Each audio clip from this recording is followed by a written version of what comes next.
Sivon darajani qo'lga kiritdim. Omad oyiga $3000 olyapti. Hozir endi hamma narsa IT'da. Davlatimizni bizlar iqtisodiyotni ko'tarishimizga hammamiz mas'ulmiz. 1,5 ming bolani bir kunda o'qish imkoniyatimiz bor.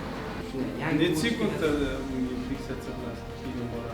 Yangi Dals o'quv markazida o'qib, ingliz tilidan Sefer milliy sertifikatidan Sivon darajani qo'lga kiritdim.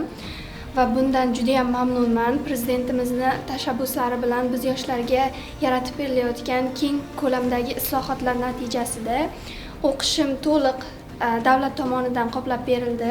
Bu nima berdi? Domlalar boshqachami? Nima berdi? Nima uchun hamma natija shu? Yaxshiroq talantlar yig'ib oladi. Shu paytda endi Surxondaryoda, men yerda Toshkentda ishlardim. Denovdan bir qiz bor ekan.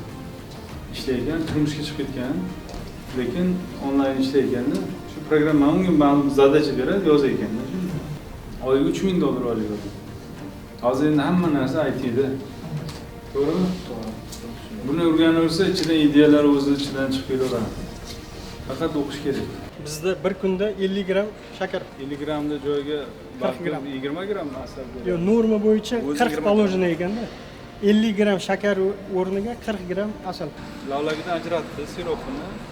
Keyin oxir qo'shadi. Shunda kalsiy o'da, kalsiy oksidi bo'ladi. Kalsiy oksidi qolib ketadi, ishi yo'q.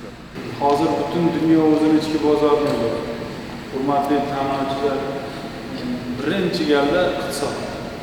Davlatimizni bizlar iqtisodiyotni ko'tarishimizga hammamiz mas'ulmiz.